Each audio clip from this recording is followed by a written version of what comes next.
अस्सलामुअलैकुम रहमतुल्लाहि ताला वबरकातुहू। अनवार शरीयत की यह हमारा पार्ट नंबर 22 है।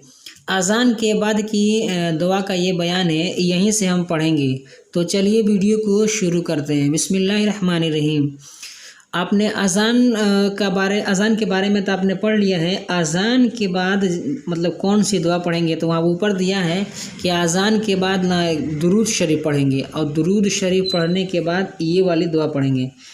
अल्लाहुम्मा रब्ब हाज़िही दावति ताम्मह वस्सलातिल क़ाइमह आती सय्यिदना मुहम्मदनिल वसीलता वल फ़दीलता वद दरजता रफ़ीअह वबअथहु मक़ामम महमूदनिल्लज़ी वअदतहु वरज़ुक़ना शफ़ाअतहु यौमल क़ियामति इन्नका। अब वैसे अगर आप रुकेंगे नहीं तो ऐसे पढ़ देंगे, अल्लाहुम्मा रब्ब हाज़िही दावति ताम्मति वस्सलातिल क़ाइमति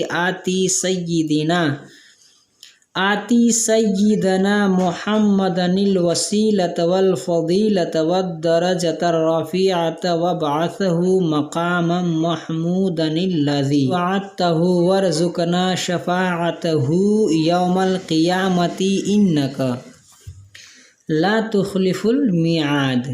नंबर 3 पे दिया है कि जब मुअज़्ज़िन अशहदु अन्ना मुहम्मदर रसूलुल्लाह कहे तो सुनने वाला दुरूद शरीफ पढ़े, और मुस्तहब ये है कि अंगूठों को बोसा देकर आँखों से लगाए और कहे क़ुर्रतु ऐनी बिका या रसूलल्लाहि अल्लाहुम्मा मत्तिअनी बिस्समई वल बसरी। बाहर शरीयत और शामी। आज की वीडियो में बस इतना ही। वीडियो पसंद आए तो वीडियो को लाइक करें, अपने दोस्तों के साथ शेयर करें।